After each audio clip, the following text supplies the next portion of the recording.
Hoje nós vamos falar sobre a importância do olhar, né?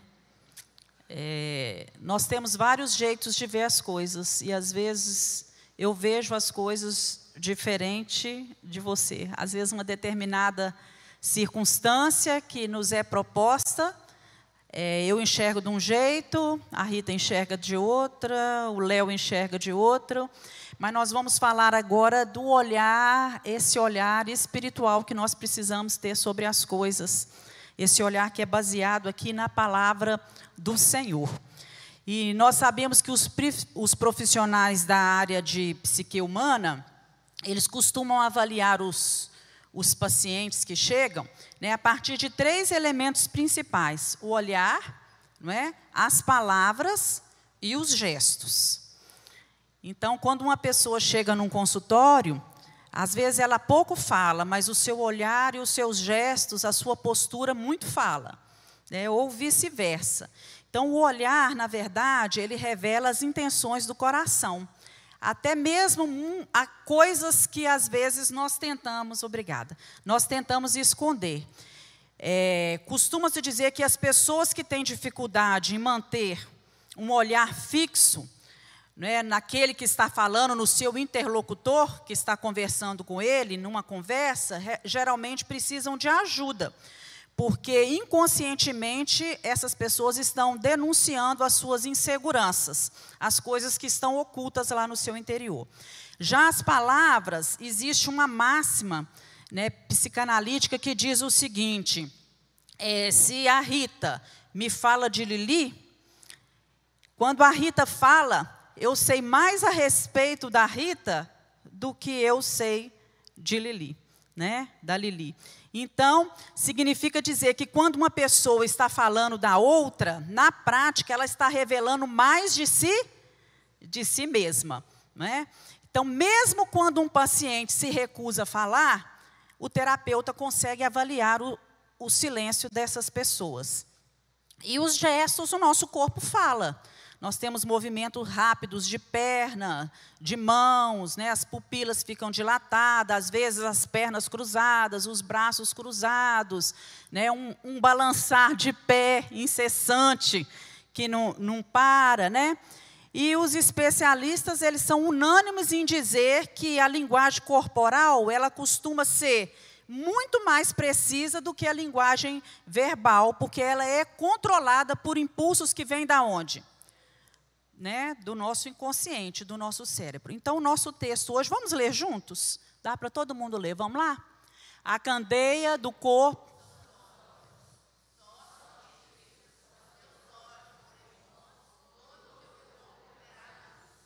Se, porém, os teus olhos forem maus, o teu corpo será tenebroso. Se, portanto, a luz que em ti há são trevas, quão grandes serão tais trevas. Então, Marcos deixa esse versículo registrado. E tanto os seres humanos como os animais, todos nós somos dotados de órgãos que são vitais para o nosso bem-estar, né? E no corpo humano, há muitos órgãos, e todos funcionam em plena harmonia. E vai nos auxiliando, não é? No funcionamento do nosso corpo, do bem-estar do nosso corpo. E a visão é uma das coisas consideradas mais importantes do nosso corpo. Vocês concordam com isso? Né? Ver é uma coisa maravilhosa, muito importante.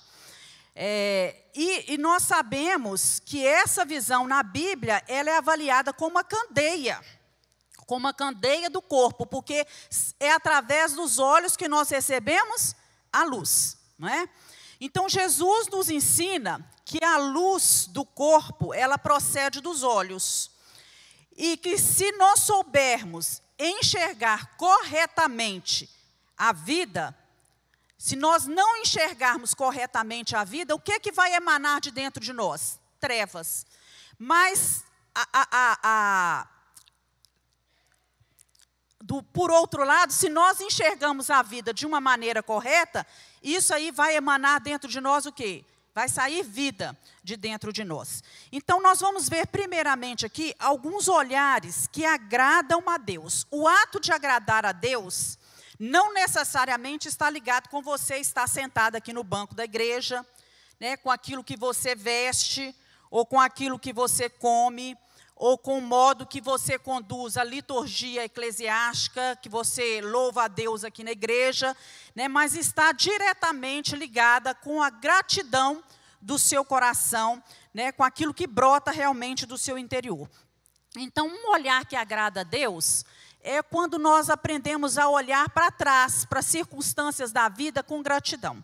Muitas pessoas vivem no passado, olhando para trás, mas sempre olham para trás com aquele sentimento, com aquele saudosismo, né? Ah, mas foi assim, ah, mas era muito melhor, né? Mas acontecia de tal forma, ah, quem me dera, né? Eu estivesse lá ainda, quem me dera acontecesse isso novamente. Na verdade, uma das coisas que mais revelam quem nós somos é a gratidão ou a ingratidão que nós demonstramos. Isso revela muito sobre nós. Então, hoje, nós vivemos aí essa compulsão de ter as coisas, e isso até mesmo invadiu a mente daqueles que se dizem evangélicos, daqueles que são servos de Deus. Né? Essa compulsão por adquirir, por adquirir. E a gente vê hoje que até os cultos que são para pedir bênção do Senhor, eles estão como? As tardes da bênção estão como, irmãos? Lotados, né? Porque todo mundo quer ter, quer adquirir. Não que isso seja errado, né? Mas nós temos que ter uma visão correta de que nós precisamos não só pedir as bênçãos a Deus, até porque Deus é o único que nos dá as coisas, mas nós que precisamos ter um coração grato diante de Deus, né? O tempo todo grato. Então, essa cultura, igual está colocada aí, do imediatismo, do individualismo, né? Que as coisas têm que funcionar, tudo direitinho, tudo certo, muitas vezes tem nos feito esquecer os motivos de gratidão. E nós temos que aprender a olhar para o passado, dirigir os nossos olhos para o passado. E quando a gente fala do olhar, quem comanda o nosso olhar?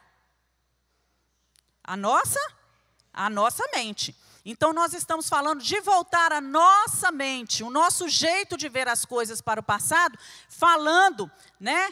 Até aqui nos ajudou o Senhor. Nós temos que ser gratos pelas muitas coisas, né? E que temos recebidos do Senhor. Então, nós temos que ser gratos pela saúde que Deus nos deu até aqui. O que mais nós temos que agradecer, irmãos?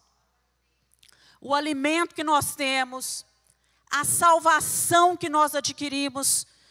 Quantas vezes você tem parado para agradecer ao Senhor pela salvação que Ele tem te dado, pelo cuidado que Ele tem tido para com a sua vida? Agradecer a Deus pela sua família, pelo seu marido, sua esposa. Agradecer a Deus pelas dificuldades, pelas lutas, pelas provações que você tem passado, né? Pela saúde que Deus tem te dado, pelo seu pai, pela sua mãe. Vamos abrir aí em 1 Tessalonicenses 5,18. E alguém lê aí, por favor.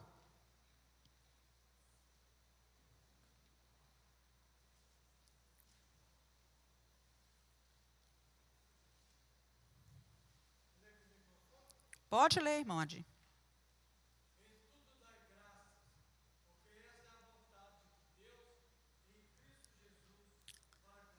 Em tudo, dai graças, porque essa é a vontade de Deus, em tudo. Senhor, olhar para o passado, agradecendo por todas as coisas que Deus já fez por você até aqui. Amém, irmãos? Esse deve ser o nosso olhar direcionado para o passado, não um olhar de sofrimento, né, que nós estamos sofrendo. Há pessoas que tiveram perdas há 10 anos atrás e ainda estão olhando para o passado, sofrendo com as perdas que tiveram, né? O Deus que deu uma vez, Ele tem poder para dar de novo. O Deus que fez milagre uma vez, Ele pode fazer de novo. Então, a gente olha para o passado com um olhar de gratidão. Também temos que aprender a olhar para os lados, né, com amor. Olhar para o lado. Quando a gente fala de olhar para o lado, o que nós vemos do nosso lado? Pessoas, o próximo. Ninguém é sozinho nesse mundo. Nem eu, nem você. Ninguém sobrevive ao isolamento. Então, a mesma pergunta que chegou ao ouvido de Caim, chega aos nossos ouvidos hoje, né? Caim, onde está teu irmão? Júlia, onde está teu irmão? Dulce, onde está o teu irmão? Né? Onde está a tua mulher? Onde está o teu marido? Onde está o teu filho? Né? Onde está o teu colega de trabalho? Onde está a tua família? Essa pergunta é feita a nós. E será que nós temos conseguido olhar com amor para aqueles que vivem ao nosso lado, aqueles que estão ao nosso redor? Como é que você tem enxergado, né, o seu cônjuge como uma pessoa que perdeu os atrativos da juventude ou como alguém que tem estado ao seu lado, enfrentando as dificuldades, caminhado com você dia a dia? Como é que você tem olhado para os seus filhos como bênção ou como despesas, né? Eu lembro muito de um texto que o pastor Rubem Kassabian me enviou, e o título era assim: ter filhos ou ser rico? Ter filhos ou ser rico? Porque quando a gente tem filho, a gente tem muita despesa, a gente gasta muito, a gente tem que investir muito. E tem pais que olham para os filhos vendo que eles são o quê? Despesas, e não vendo os filhos como filhos, né? Então, nós precisamos vencer esse espírito, né, de mesquinhez, de egocentrismo, dessa visão utilitarista que muitas vezes tem tomado conta de nós, e olhar para o lado, permitir, né, que a gente veja que não somente somos amados, mas que nós também devemos amar o nosso próximo. Você pode dizer para o irmão que está do seu lado aí: olha, eu amo você, eu amo você. Eu quero olhar para o lado com um olhar de amor. Outro tipo de olhar é quando nós olhamos, aprendemos a olhar para dentro de nós mesmos, para nos analisar. Gente, coisa difícil é olhar para dentro de si mesmo. É muito difícil. É muito mais fácil a gente olhar para os outros e aprontar o dedo para o outro. Eu coloquei ali: muitas pessoas se deliciam com o olhar para o outro e o apontar o dedo para o outro, não é? Agrada-se, gosta de ver sempre o defeito do outro e não consegue olhar para dentro de si, né? Paulo chegou a dizer a respeito dele, né? Miserável homem que sou. Está aí nesse versículo em Romanos 7, 24. Lá em Romanos 7, 19, ele diz: porque não faço o bem que quero, mas o mal que não quero, isso eu faço. Paulo conseguiu olhar para dentro dele, ver as suas limitações, né, ver as suas dificuldades, ver aquilo que ele, às vezes, não conseguia fazer. E nós precisamos aprender isso. Estar dispostos a olhar para dentro de nós mesmos, nos arrepender daquilo que temos feito, dos nossos defeitos, dos nossos vícios, das nossas manias, né, e pedir a Deus que nos ajude a ser pessoas melhores a cada dia. Também precisamos aprender a olhar para o alto. E olhar para o alto com louvor. Quando a gente fala em olhar para o alto, nós estamos falando em olhar para quem? Para Deus, em todo o tempo, olhar para o Senhor. Olhar além da nossa dor, olhar além da nossa enfermidade, olhar além das nossas necessidades, das provações e das crises que nós temos passado hoje. E nós só conseguimos olhar além da dor, das dificuldades e das crises quando nós fitamos os nossos olhos no alto, no Senhor. Só vamos conseguir olhar além das dificuldades que estamos passando quando reconhecermos que Ele é Deus. Deus é Deus. Se Deus fizer, Ele é Deus. Se Deus curar, Ele é Deus. Se Deus abençoar, Ele é Deus. Mas se também naquele momento Ele não fizer, Ele continua sendo Deus. Quando nós conseguimos entender essa soberania de Deus, né, é que nós vamos ser completamente felizes. Também precisamos aprender a olhar para frente. E olhar para frente com esperança. Quem olha para frente com esperança não se prende à crise que está vivendo no momento agora, no momento presente, né? Porque quem olha para frente com esperança, ele crê que o Deus que trabalhou até aqui é o Deus que vai continuar trabalhando. É o Deus que vai fazer todas as coisas. A esperança é a âncora da nossa alma, diz a palavra do Senhor. é aquilo, né, no que nós temos nos apoiado. É aquilo que tem nos segurado, é a âncora, a esperança, é o combustível da nossa vida. É ela que vai nutrir a nossa fé e que vai fazer com que a gente veja o invencível, o impossível, a tolerar aquilo que muitas vezes a gente olha e fala, não, isso eu não suporto, isso aí eu não aceito. Mas o Senhor que nos dá esperança de que dias melhores virão, que coisas melhores vão acontecer, né? Ele nos faz olhar para frente. Se creres, verás o que, irmãos? A glória de Deus. Você pode dizer amém? Se nós cremos, né, que há esperança, nós veremos a glória de Deus. E aí nós precisamos ter os nossos olhos fixos em Jesus, que é o autor e o consumador da nossa fé. E ter esses olhos fixos em Jesus é contemplar a presença do Senhor em toda a palavra, em todas as escrituras, reconhecermos as suas obras, reconhecemos que aquele que promete, ele é fiel, né? Entendermos o que Deus está pedindo de nós, encontrarmos a nossa restauração, o nosso resgate, a nossa cura, a nossa paz, né? No sangue de Jesus que foi derramado por nós na cruz do Calvário, aprendermos a sua lei, desfrutarmos das promessas do Senhor, nos apropriarmos do descanso que Ele nos promete na sua palavra, nos aquietarmos diante do Senhor. Só em Jesus é que nós recebemos aquilo que há de melhor para o ser humano, porque Ele disse para nós, né, eu vim para que tenham vida. Como é que é o versículo, irmãos? Eu vim e vida em abundância. É essa vida que o Senhor está propondo para nós, mas nós só podemos ter essa vida quando nós colocamos os nossos olhos fixos em Jesus, que é o autor e consumador da nossa fé. Nós vamos ler também Hebreus 12, 1-3, acompanha aí na sua Bíblia.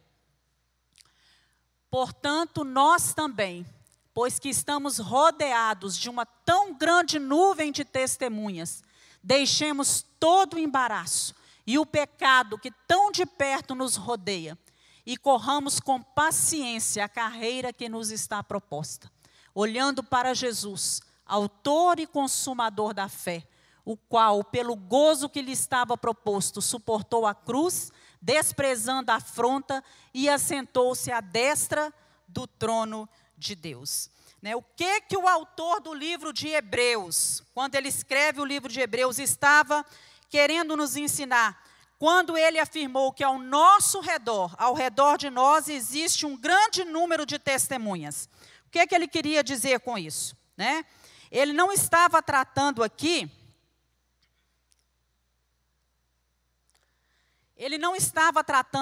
das pessoas, né, dos espectadores que estão olhando para a nossa caminhada. Às vezes eu penso, não, eu tenho que andar, porque tem um tanto de testemunha olhando para mim. Não, aí são espectadores que estão olhando para você, né?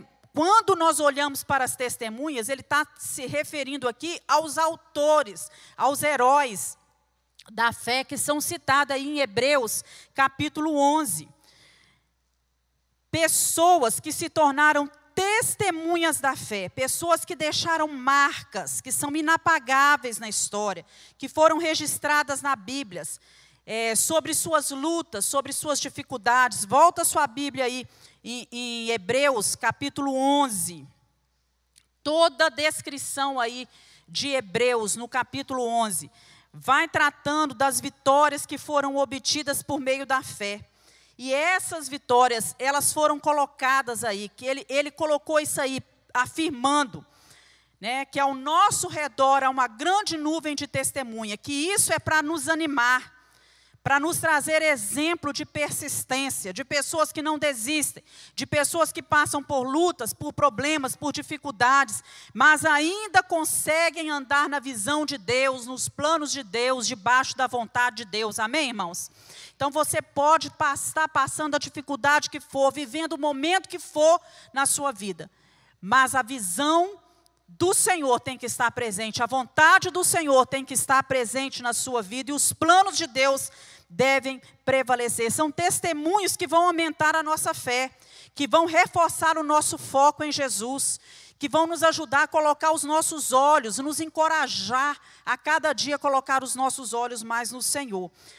E ele fala aí, né, olha só, no versículo 4, ele fala sobre quem no versículo 4? Hebreus 11, 4. Abel, pela fé, Abel ofereceu a Deus maior sacrifício do que Caim, não é? No versículo 5, ele fala de quem?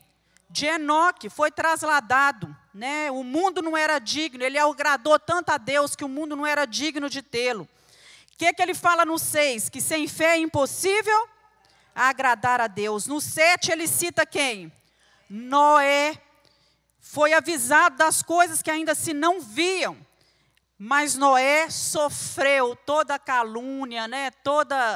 Todo bullying que se podia sofrer, toda a gozação, mas ele creu na palavra do Senhor. Também no 8 fala de Abraão, sendo chamado, nem sabia para onde que ele tinha que ir, mas pela fé ele obedeceu e foi para a terra da promessa. Fala de Sara no versículo 11, e assim vai falando desses homens todos, fala de Isaac, fala de José, fala de Moisés, vai falando de todos esses homens que foram deixados aí como uma grande nuvem de testemunha, de pessoas que viveram pela fé, para nos animar, para nos ajudar a persistir nessa carreira até o fim.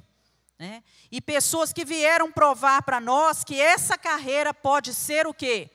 Concluída. Ela pode ser completada. Amém, irmãos? Fala para quem está do seu lado. Você pode concluir a carreira. Você pode concluir. Você pode. Tem muitos desistindo dessa carreira de fé no meio do caminho, mas nós podemos. Né? E talvez você possa me dizer assim, né? Mas eu não sou nem parecido, nem um pouquinho parecido com esses gigantes da fé, esses gigantes que são colocados aqui. Mas eu quero dizer para você que esses homens eram o quê, irmãos? Eles eram corredores comuns, gente com defeitos, né? Gente imperfeitas.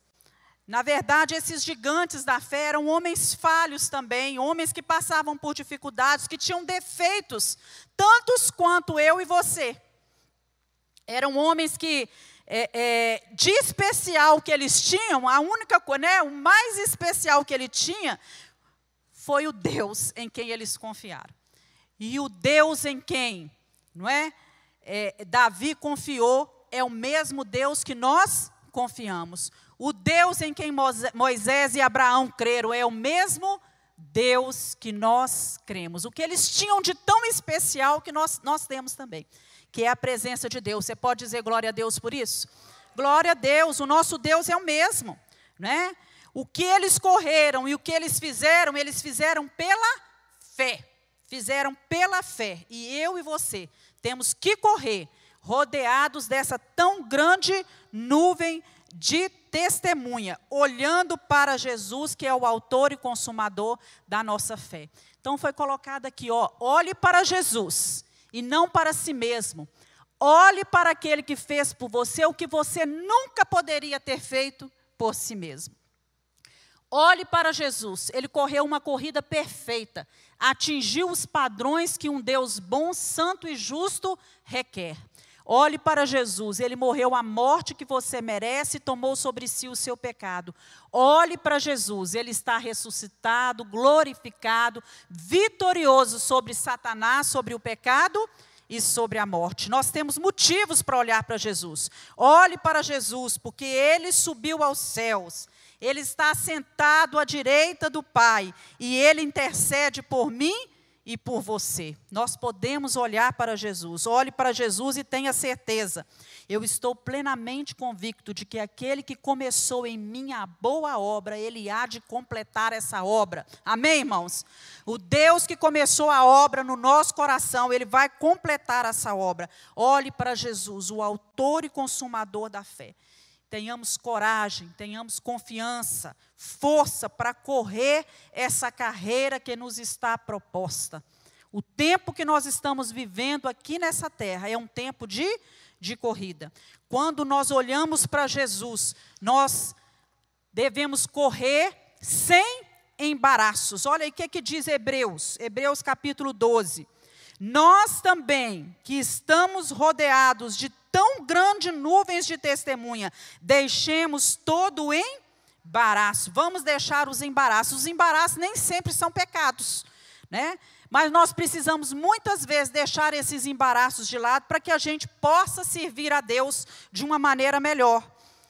Porque os embaraços, eles nos atrapalham, eles fazem com que a gente perca tempo, eles fazem com que a gente perca oportunidades que são preciosas. Então, nós precisamos encarar isso como um grande conselho que vem da palavra de Deus, deixando de lado todo embaraço. Ah, mas isso não é pecado, mas embaraça? Então, deixa de lado. Deixemos de lado todo embaraço, não é?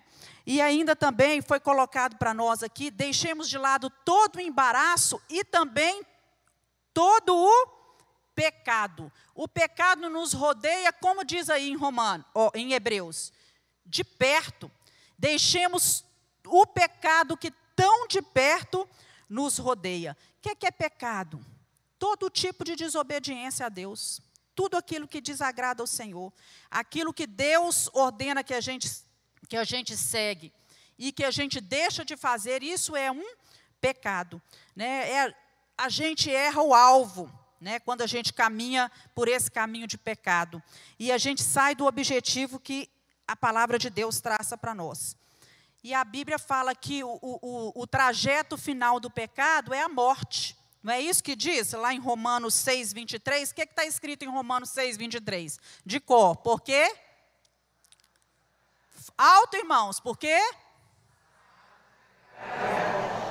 Mas o dom gratuito de Deus é a vida eterna em Cristo Jesus. Então, quando nós estamos ligados em Jesus, nós somos cheios da sua graça, do seu Espírito, começam a fluir de nós rios de água viva, que é a presença do Espírito Santo. Abre sua Bíblia aí em Marcos capítulo 7, versículo 20 a 23.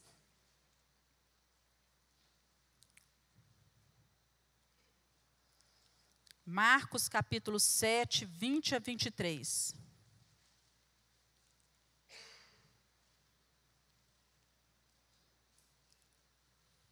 O que é que diz aí, irmãos?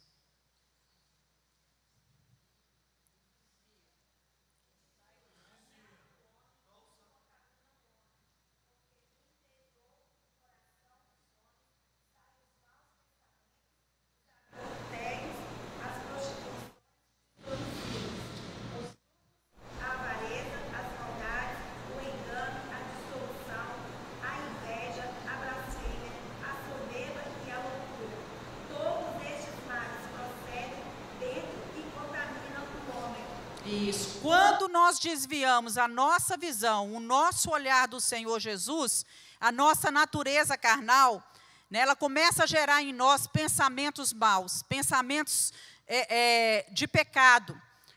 E aí fala isso, né? O que sai do homem, isso é o que contamina o homem, porque é do interior do homem que vão sair os maus pensamentos, que vão sair as prostituições, tudo começa na nossa mente. Vai sair os adultérios, vai sair a avareza, a maldade, o engano, vai sair a inveja, a blasfêmia, a loucura. Todos esses males procedem de dentro e contaminam o homem. Então nós temos que cuidar, né? Colocar os olhos em Jesus e abandonar todo o pecado. O pecado é chamado na Bíblia de iniquidade. Vamos abrir em 1 João 3, 4. Isso o que é isso? Iniquidade. É uma coisa malévola, né? É uma coisa injusta, que vai criar impedimento para que o Senhor nos ouça. Quando há iniquidade em nós, as nossas orações ficam impedidas. Há uma promoção, surge uma barreira entre nós e o nosso Deus. Um abre em 1 João 3, 4 e outro já abre lá em Isaías 59, 1 e 2. 1 João 3, 4. Quem achou?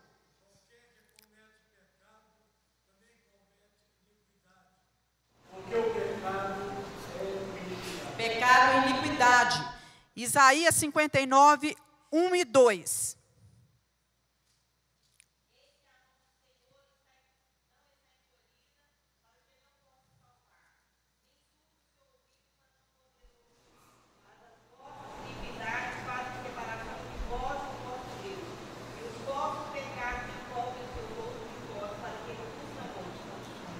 Isso. Então, quando nós tiramos os nossos olhos do Senhor, a nossa natureza carnal começa a gerar em nós maus pensamentos que dão origem aos pecados. E esses pecados, essas iniquidades fazem separação entre nós e o nosso Deus, né? Mas através do poder de Deus, né? Nós nascemos de Deus, recebemos uma natureza que não pode ter parte com o pecado, porque essa natureza é santa.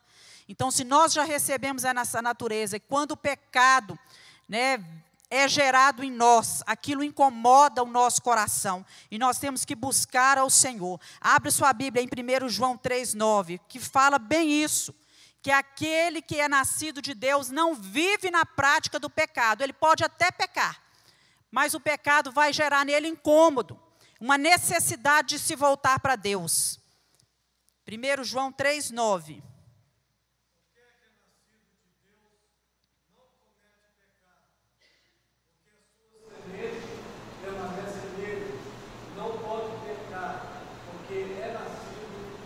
Isso, qualquer que é nascido de Deus não vive na prática do pecado, porque ele é nascido de Deus, e quando o pecado surge no seu coração, aquilo incomoda.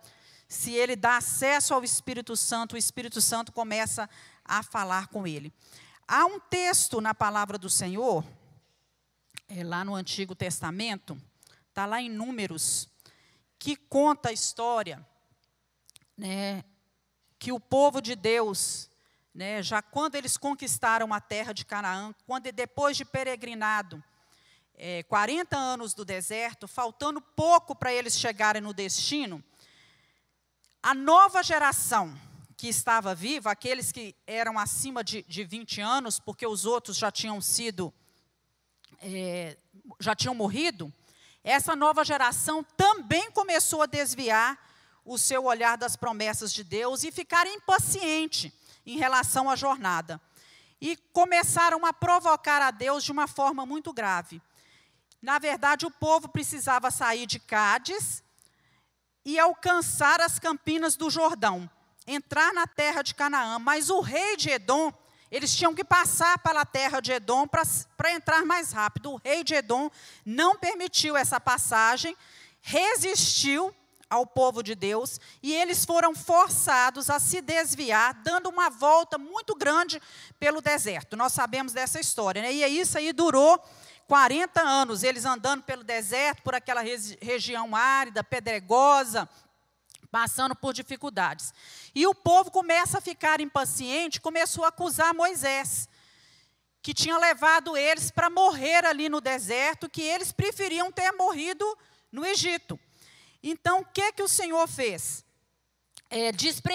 Começaram a desprezar o maná, que estava ali sustentando eles diariamente, começaram a murmurar, chamando até aquele pão, aquele maná que Deus tinha dado, de pão vil. Olha só, Deus sustentava eles com aquele pão todos os dias. E hoje nós temos visto que muitas pessoas têm sido ingratas assim, né? Têm recebido as bênçãos de Deus, mas murmuram, olham para trás, reclamam daquilo que Deus tem dado. E nós precisamos reconhecer as coisas que o Senhor tem feito por nós. Então, o povo, de tanto murmurar e reclamar, eles ficaram sujeitos ao juízo de Deus. Em determinado momento, Deus enviou serpentes venenosas, serpentes ardentes, como é chamado na Bíblia. E essas serpentes, quando ela picava o povo, ela causava muita dor e causava a morte daquele povo, né? Aquilo vinha uma inflamação e logo o povo morria. E trouxe muito gemido, muita tristeza no meio do povo do Senhor. Então Deus fala com Moisés, Moisés ora e Deus fala com ele, que fizesse uma serpente de bronze, colocasse no deserto e que fixasse ela numa haste e que todos aqueles que olhassem para aquela serpente de bronze, se olhassem para ela, crendo, né, que aquilo realmente era verdadeiro, eles seriam curados e ficariam vivos. Aqueles que não creram e não quiseram olhar, morreram. Mas aqueles que olharam para aquela serpente, eles foram curados e receberam vida. Da mesma forma, né, Jesus foi levantado entre os homens, levando os pecados, levando as dores de cada um de nós. E todos nós que olhamos para Ele, nós somos curados das nossas enfermidades, das nossas dores, somos libertos do pecado. Então, quando nós olhamos para Jesus com fé, nós entendemos o que Deus pensa do pecado. Quando nós olhamos, para Jesus com fé, nós entendemos que Deus odeia o pecado. Que quando estamos em pecado, nós ficamos afastados do Senhor. Então, quando pela fé nós fixamos o nosso olhar em Jesus e colocamos nele a nossa confiança, nós entendemos a obra que foi feita no Calvário por nós. Nós entendemos todo o sofrimento de Jesus, entendemos tudo o que Ele passou e a oportunidade que Ele tem nos dado. Jesus foi feito pecado por nós na cruz do Calvário, para nós sermos reconciliados com Ele e sermos declarados justos, sermos curados de toda a maldição que foi colocada sobre nós. Então, quando nós olhamos para Jesus na cruz, nós podemos nos desvencilhar desses embaraços e desse pecado, das dificuldades que tão de perto nos rodeiam para alcançar uma vida eterna com o Senhor. Quando nós olhamos para a cruz do Calvário, nós só contemplamos o amor de Deus por nós, a misericórdia de Deus, a provisão de Deus, com bênçãos sem medidas, incontáveis sobre a nossa vida. E lá em Hebreus 12, continua aí no versículo, Deixemos de lado todo o embaraço e o pecado que tão de perto nos rodeia e corramos. Corramos o quê, irmãos?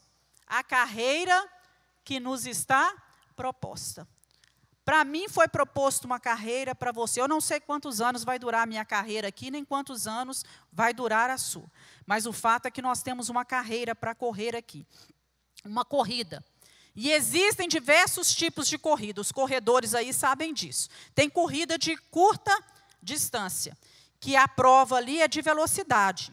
A pessoa dá ali uma explosão de força, corre 100 metros, 200, 500 metros, 1000 metros. Existem as corridas que são de mais distância, mais longas. E aí precisa de ter resistência para correr isso. São corridas de 2.000 metros, 5.000 metros, 10.000 metros. Existem também as corridas com obstáculos, não é assim? Em que a pessoa corre o tempo inteiro saltando obstáculos. Tem também as corridas de revezamento. Não é assim? A pessoa vai correndo e vai passando o bastão para outra. Isso tem que ter um perfeito entrosamento entre os que estão correndo. Porém, a corrida mais famosa que tem é qual, irmãos? A mais famosa no campo da corrida, hein, Renata? É a maratona. Não é? É a maratona. E nessa corrida de maratonas, para quem não sabe, essa corrida de maratona, ela foi criada em 1896. E segundo a lenda, foi em homenagem a um soldado grego que correu da cidade de Maratona até a cidade de Atenas, na Grécia. Correu mais ou menos 40 quilômetros, cerca de 40 quilômetros. E eles tinham combinado antes dessa corrida que se os gregos não vencessem a corrida, as mulheres matassem os seus filhos e se suicidassem. E eles foram para a guerra. E chega lá, os gregos vencem. Só que a batalha tinha durado mais tempo do que eles imaginavam. Então, um desses soldados, ele teve que correr de Maratona até Atenas, para que pudesse evitar que o povo cometesse tal tragédia, porque os gregos tinham vencido. E diz a lenda que ele correu, e quando ele lá chegou, ele só conseguiu, antes de cair morto, ele só conseguiu dizer a palavra, vencemos. E aí, em homenagem a ele, essa corrida foi chamada de maratona. Então, irmãos, nós estamos aí correndo uma maratona todos os dias. Todo atleta, quando ele vai correr, ele tem um alvo definido. Ele quer chegar aonde? Na linha de chegada. Mesmo que ele não vai ser o primeiro, mas ele quer chegar lá. E às vezes a gente vê pessoas que estão lá, capengando, mas estão correndo, porque o alvo dele é chegar na linha de chegada. Nós também precisamos nos esforçar para chegar à linha de chegada, para chegar no nosso alvo. É para a maior vitória de todas, que é a vitória sobre o pecado. Na verdade, a maior vitória do cristão nessa terra, nessa carreira que está proposta, é a vitória sobre o pecado que tão de perto nos rodeia. E o prêmio que nos aguarda é a vida eterna com o Senhor Jesus. Então, a vida cristã, ela é comparada a uma maratona. Abre sua Bíblia aí, é uma corrida. 1 Coríntios 9, 24. 1 Coríntios 9, 24.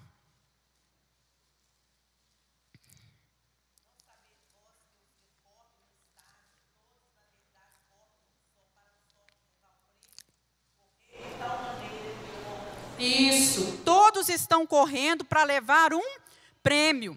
Nós estamos aqui nessa vida, nessa luta, nessa corrida contra o pecado e devemos correr de tal maneira que alcancemos o prêmio que o Senhor tem preparado por nós. Dependendo dos momentos, da ocasião da nossa vida, nós estamos correndo uma corrida de velocidade. Há outros momentos que nós estamos correndo uma corrida de resistência. Enfrentando o inimigo, enfrentando uma enfermidade, enfrentando uma dor, procurando ficar livre das ciladas. Há momentos que nós estamos na corrida de revezamento, não é? E para isso nós precisamos ter um bom entrosamento com a nossa família, não é? Há horas que o marido precisa passar o bastão para a esposa, que a esposa precisa passar o bastão para o marido, que o filho tem que passar o bastão para o pai. Não é assim? E tem horas que nós estamos aqui na igreja, um passando o bastão para o outro, né? Nessa corrida da vida. Mas nós temos que entender também que há momentos que é corrida de obstáculos, não é, irmãos? Fala para mim, não tem hora que a gente está correndo e cada dia parece que vence um obstáculo, daí a pouquinho pula outro, salta outro, e a gente vai chegando lá. Então, nessa vida, todo atleta que quer vencer a corrida, ele tem que se preparar. E esse preparo na vida espiritual também, ele é necessário. Um atleta, para correr uma corrida, ele tem que treinar antes. Ele tem que cuidar da saúde. Ele tem que abrir mão de comer muita coisa, porque ele tem que cuidar da alimentação dele. Ele tem que fazer exercícios, e o mesmo exercício diversas vezes. Ele tem que eliminar gordura e criar músculos, não é assim? E coisas que são fundamentais para que o corpo dele funcione bem na hora da corrida. Assim também nós só vamos conseguir vencer essa carreira que nos está proposta se nós nos prepararmos adequadamente para essa corrida. Então é indispensável nós nos alimentarmos da palavra de Deus, nós termos uma vida de oração, de jejum, nós eliminarmos aquilo que não agrada a Deus, eliminarmos os embaraços dessa vida, saber trabalhar no corpo de Cristo, como membros, ter comunhão com os irmãos, saber que tem hora, entender que tem hora que a gente tem que passar o bastão. Precisamos entender que nós não podemos ser responsáveis pelo fracasso de um grupo, não é assim? Quando uma parte do corpo adoece, o que acontece com todo o corpo? Fica doente. Quando uma parte do corpo está em pecado, afeta todo o corpo. Afeta todo o corpo. Então, muitas vezes, com os nossos pecados, nós somos impedimento para que a bênção de Deus flua sobre toda uma congregação. Que Deus nos livre de ser tal empecilhos. Amém, irmãos? Então, nós só vamos conseguir vencer isso se nós estivermos preparados. Essa corrida, se estivermos a cada dia preparado. Agora, irmãos, correr traz cansaço? Sim, muito cansaço. Preparar traz cansaço? Quando você está se preparando, isso também traz cansaço? Então, não é fácil você disciplinar a sua vida para correr uma corrida. Você se cansa antes e você também se cansa depois. Você fica cansado, mas vale a pena? Quando você olha para trás, nós veremos que Deus tem poder de fazer novas todas as coisas. É Deus que renova as nossas forças. A cada manhã, as misericórdias do Senhor se renovam sobre nós. E Deus vai fazendo nova todas as coisas. E nós precisamos levar em consideração o exemplo que está registrado aí. Corramos, mas corramos com o quê, irmãos? com paciência a carreira que nos está proposta. Precisa ter paciência. O que é paciência? Se você for olhar no dicionário, é a virtude que consiste em suportar dores, incômodos, infortúnios, sem queixas e sem resignação. É uma perseverança tranquila. Tem gente que corre, mas corre o quê? Arrancando os cabelos, desesperado, não é? A Bíblia fala que nós devemos correr a nossa trajetória cristã com paciência, uma perseverança contínua, suportando os incômodos. Quando o atleta está correndo, há incômodos? Não é? Tem hora que o joelho dói, repuxa aqui, dá uma cãibra ali, dá vontade de parar, mas tem que persistir. Né? Aqui na Bíblia, paciência tem que ser acrescentada, né? A piedade, ao amor fraternal, né, a fé, tudo isso. Então, a temperança, nós precisamos nos preparar para correr essa carreira dessa forma. E quando... Oi.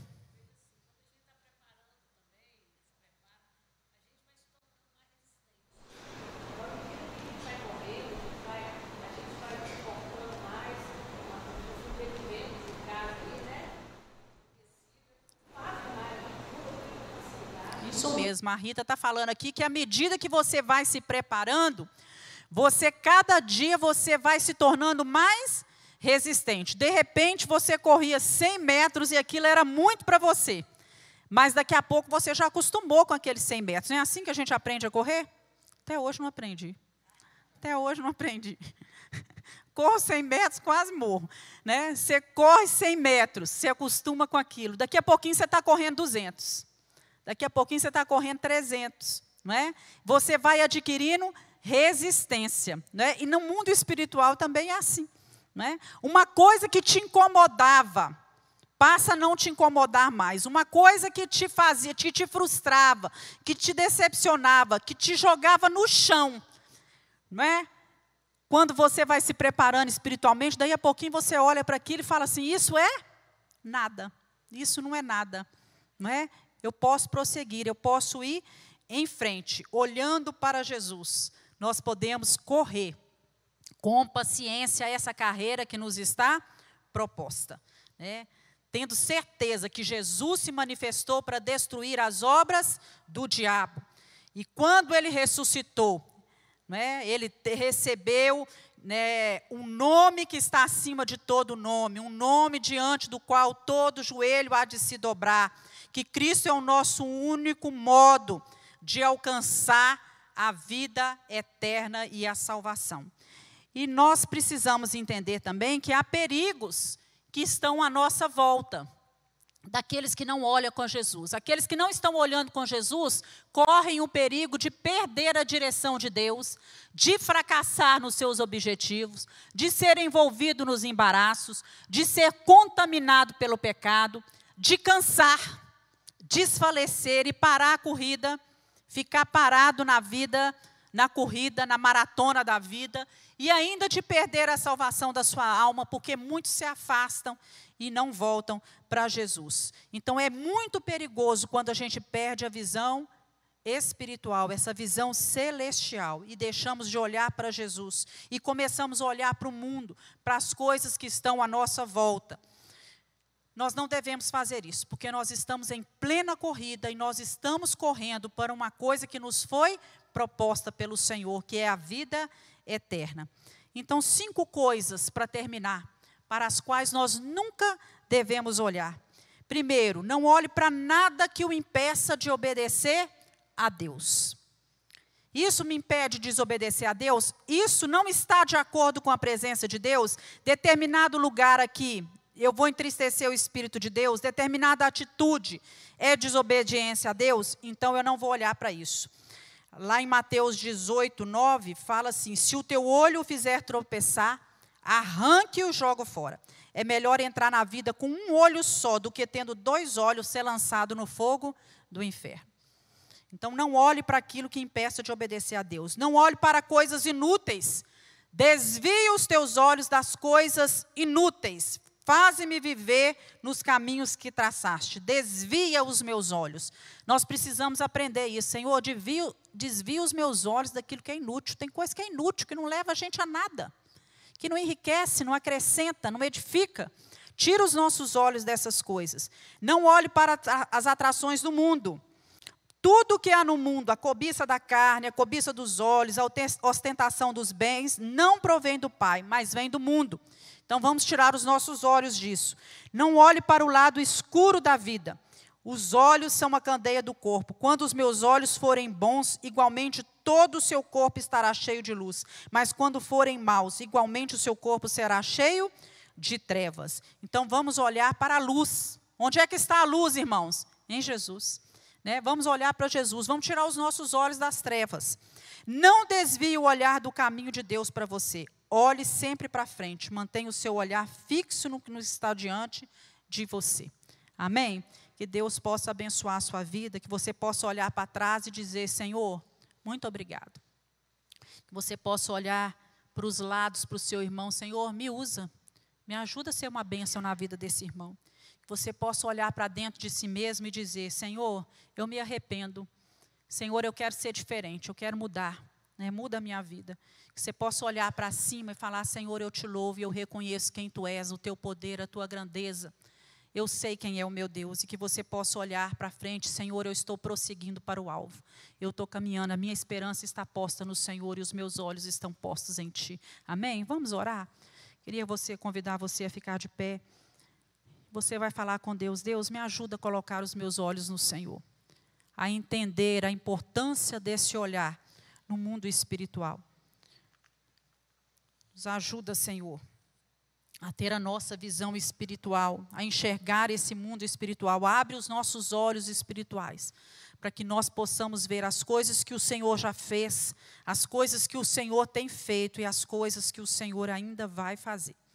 Oh Deus, nos sustenta, renova a nossa força. Se tem alguma coisa afetando a nossa visão, Senhor, nós pedimos que o Senhor nos ajude, que o Senhor nos dê o colírio da graça, em nome de Jesus, colírio do Teu Espírito, que nós não sejamos afetados, Senhor, pelas coisas deste mundo, mas que nós possamos seguir em frente, correndo a carreira que nos está proposta, olhando para Jesus, que é o autor e o consumador da nossa fé. Aleluias. Em nome de Jesus nós oramos. Amém.